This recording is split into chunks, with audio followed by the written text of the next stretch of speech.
Hola a todos, hoy vamos a platicar acerca del origen de la vida. Desde siempre nos hemos preguntado de dónde venimos y hay muchas explicaciones dadas al respecto. Aquí les voy a presentar las que tienen mayor auge a nivel mundial. Resulta que una de ellas es la teoría creacionista e independientemente de la religión que esté más presente en su país, existen muchas versiones de la teoría creacionista. Hoy hablaremos de esta por poner un ejemplo, la teoría maya. Resulta que existe un libro llamado el Popol Vuh que recopila las enseñanzas de la civilización maya. Bueno, pues en este libro nos presentan a las deidades Tepeu y Gucumatz, las cuales conocían al inicio de todo nuestro planeta, el cual estaba simplemente lleno de agua. Y ellos fueron los que instalaron aquí las plantas, los animales y lo demás.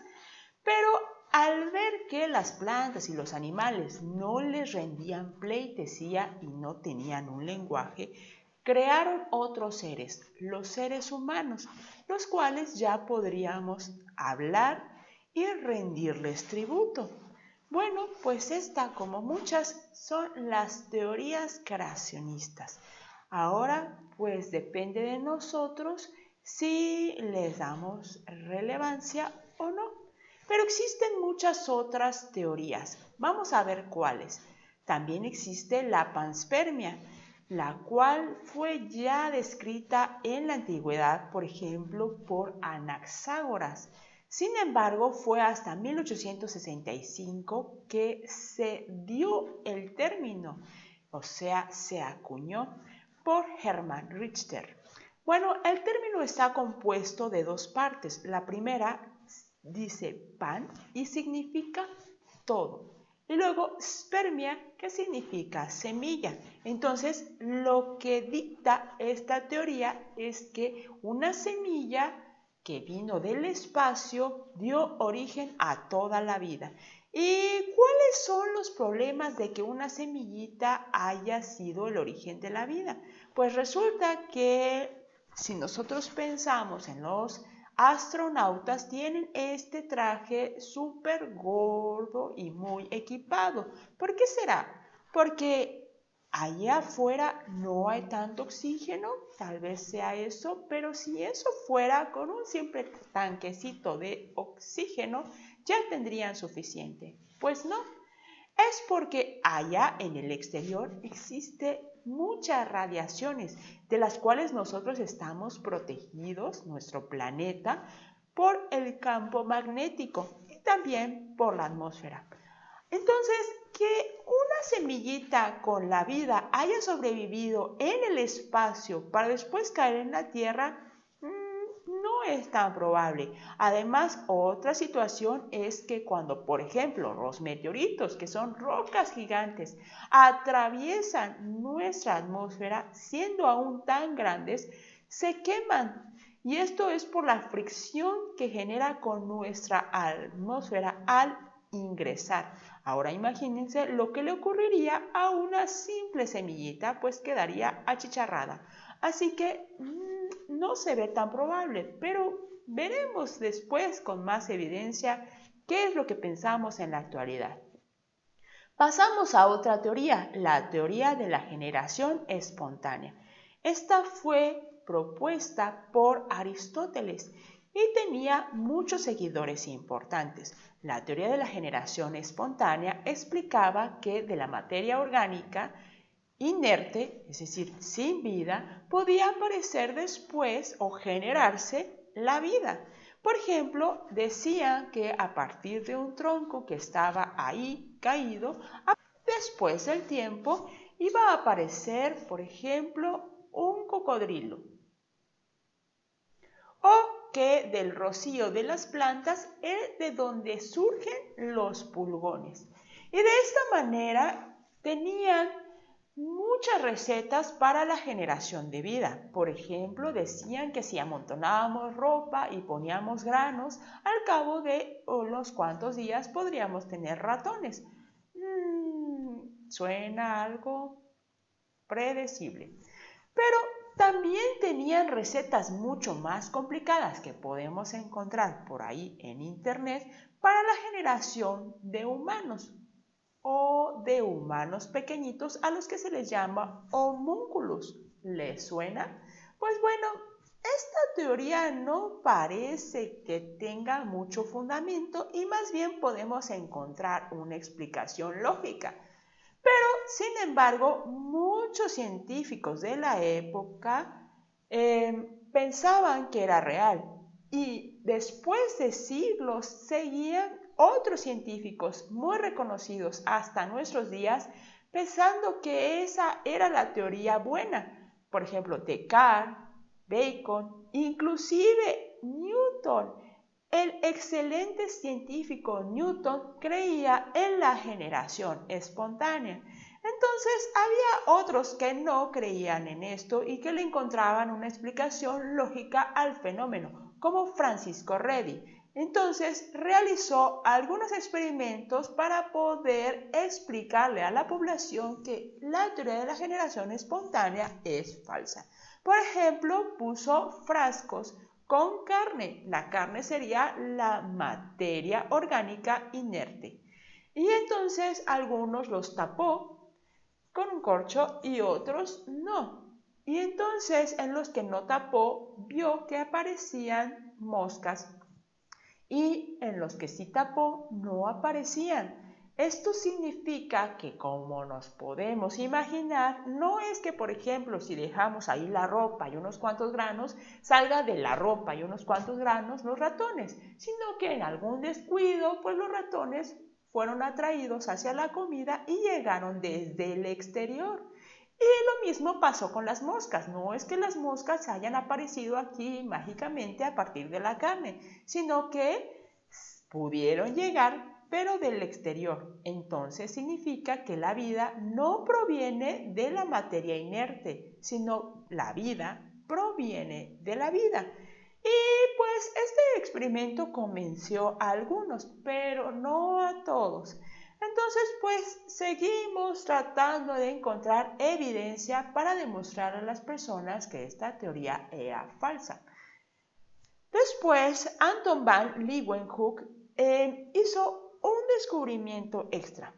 Resulta que Anton van Leeuwenhoek se dedicaba a los textiles y cuando uno quiere ver con detalle la perfección de una tela, lo que necesitaba hacer es tomar una especie de lupa de aumento y colocarla encima del tejido. Bueno, pues esto lo hacía Anton van Leeuwenhoek, pero dijo, ¿qué tal si tallo más todavía esta lupa que podré ver? Y entonces se dedicó a tallar lentes y a observar cuánto caía en sus manos. Por ejemplo, un insecto, un vegetal, una gota de agua, una gota de sangre. Y así se encontró con un nuevo mundo maravilloso, el cual veía cosas que nadie más había visto hasta entonces.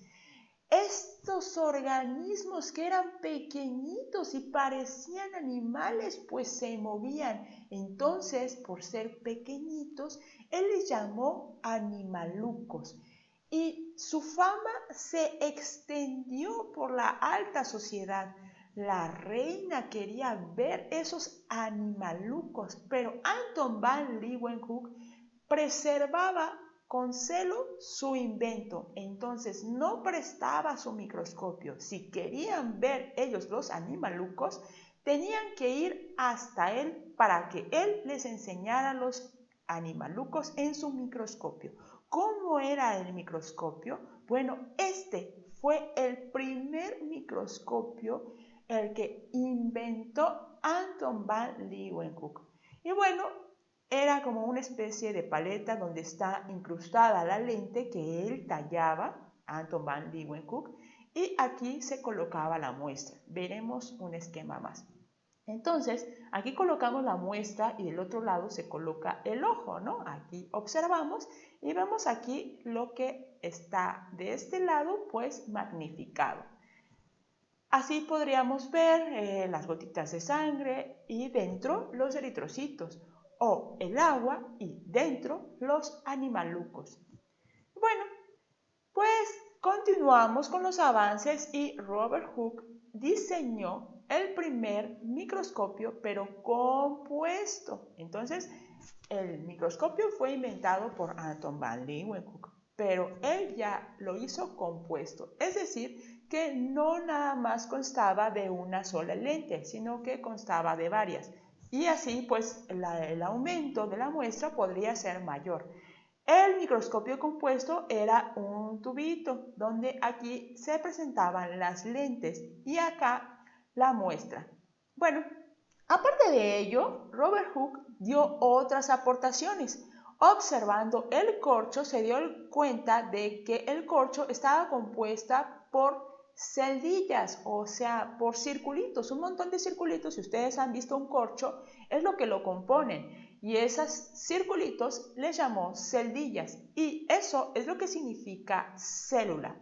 Entonces, él nos dijo que los organismos vivos estábamos compuestos por celdillas, o sea, por células. Y así vamos dando un paso más hacia la verdad.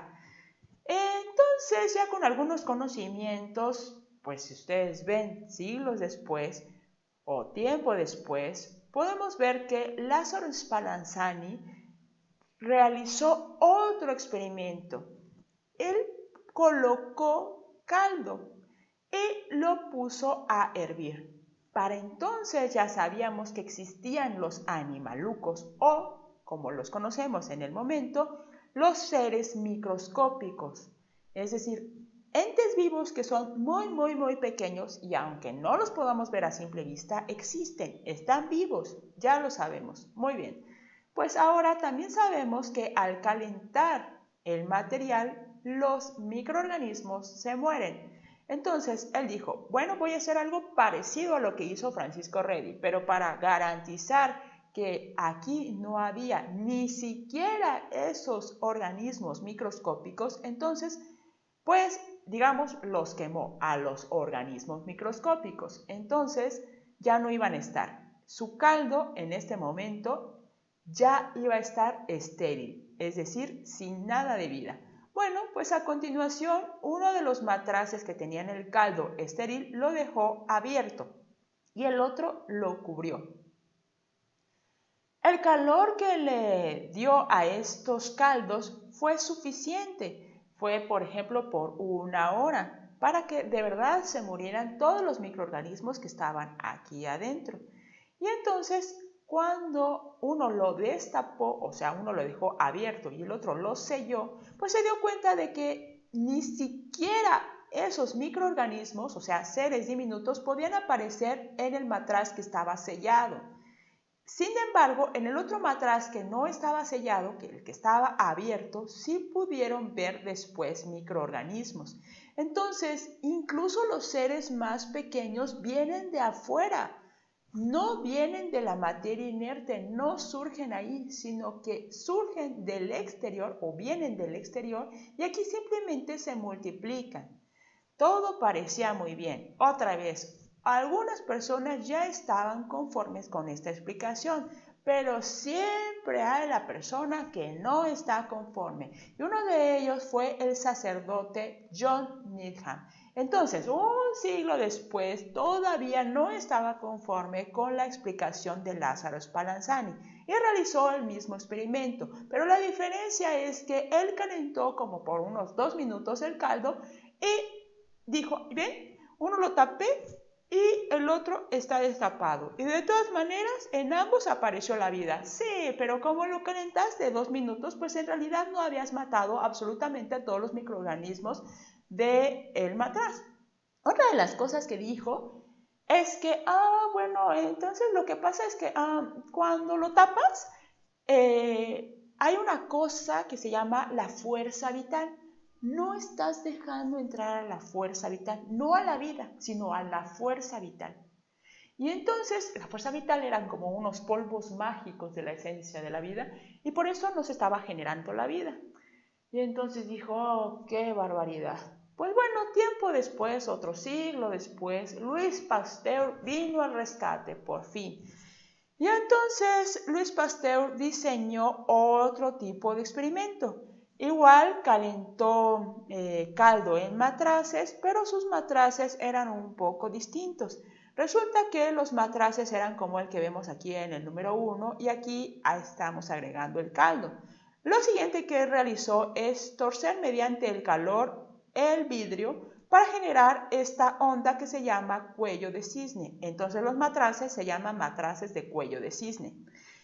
En este cuello de cisne no estaba sellado, estaba abierto. Entonces así a los seguidores de John Needham, que decían que se necesitaba la fuerza vital, les dijo, a ver, aquí ya puse el caldo, está abierto. Todos estamos de acuerdo que por aquí puede entrar la fuerza vital si es que existe. Muy bien. Entonces, ¿todos de acuerdo? Sí, todos de acuerdo. Muy bien. Pues lo siguiente que hizo fue calentarlo, ¿no? Y así eliminó, pues, todos los microorganismos que pudieran estar aquí. Todos los microorganismos están eliminados. ¿Estamos de acuerdo? Sí, estamos de acuerdo. Ok, entonces el matraz continuó abierto. La fuerza vital, el oxígeno, si quieren, podía ingresar. Pero el caldo, esto de aquí abajo, nunca se contaminó. Nunca se vieron los microorganismos.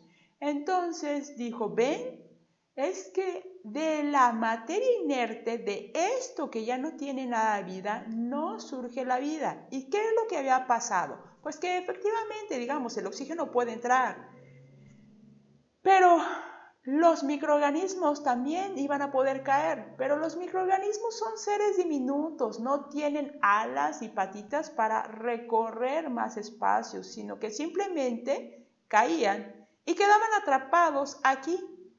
Entonces, efectivamente aquí venían los seres vivos a buscar el caldo, pero no podían pasar de aquí o no tan rápido porque pues el traslado hacia acá era que tuvieran que subir, luego volver a bajar, luego por fin caer y pues sería un proceso complicado. Se quedaban atrapados aquí.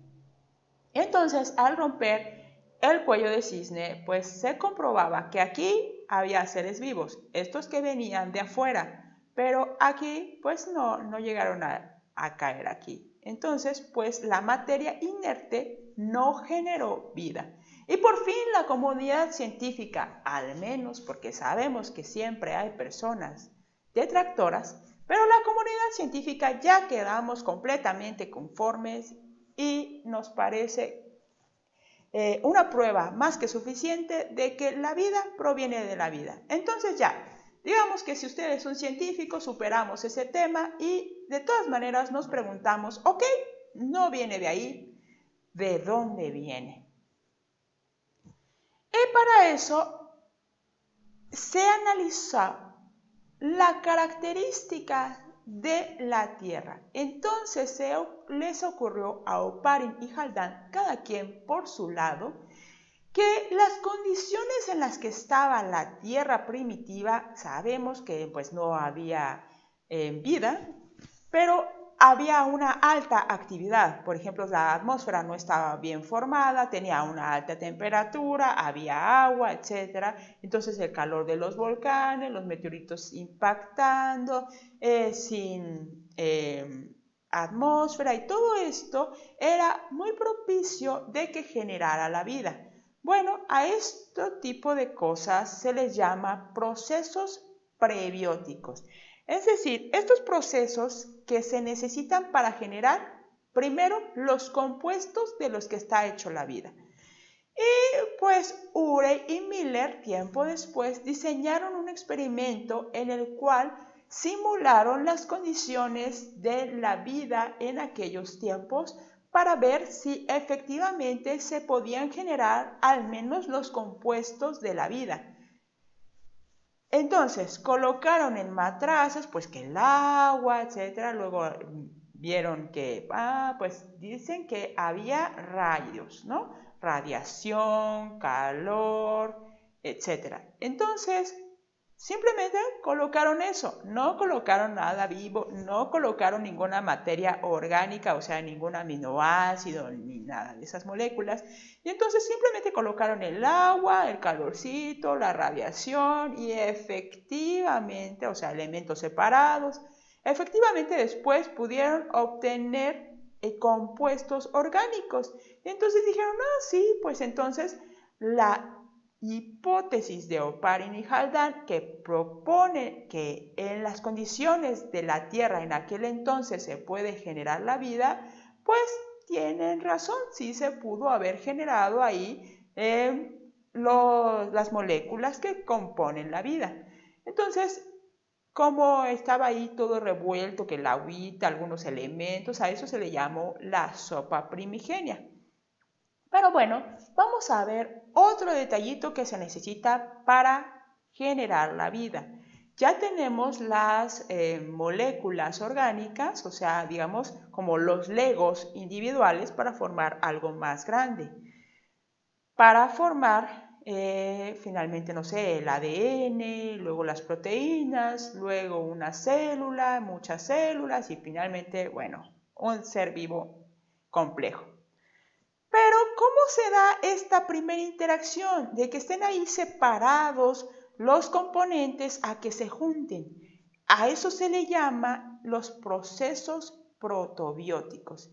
Y hay una pequeña dificultad, porque bueno, nosotros sabemos que todas las cosas de las que estamos compuestas las dice nuestro material genético. Pero a su vez, por ejemplo, el ADN para ser formado, pues necesitaba de proteínas. Pero poco a poco se fueron aclarando estas dudas. Resulta que hay más material genético que solo ADN. También está el ARN. Y ahora se sabe que el ARN no necesita de proteínas para poder hacer una reacción, sino que ARN puede hacer la reacción por sí mismo.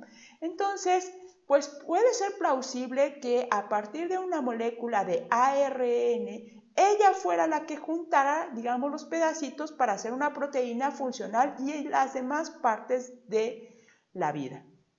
Pero hay otros inconvenientes. Por ejemplo, que si la sopa primigenia era porque la tierra tenía una gran cantidad de agua y ahí estaban mezclados los componentes, pues resulta que el agua degrada, o sea, deshace fácilmente al ARN. Y entonces, ¿cómo pudo haber pasado? Y además, poco a poco se ha encontrado que otras moléculas orgánicas existen en los meteoritos que han caído a la Tierra. Es decir, eso que yo les platicaba de que los meteoritos pues se combustionan al entrar en nuestra atmósfera es real, pero a lo mejor son tan grandes que en el interior puede permanecer algunas moléculas, como se ha comprobado científicamente. Y entonces otras personas comienzan a pensar que tal vez la teoría de la panspermia no era tan descabellada como al inicio. Y aquí es donde vamos. ¿Ustedes qué creen? ¿Sopa primigenia? ¿Panspermia? ¿Algo más? ¿Una combinación de ambas? Pues no lo sabemos. Déjenlo en los comentarios y si vienen del futuro, tal vez ya sepan la respuesta. Nos vemos en la próxima. Chao.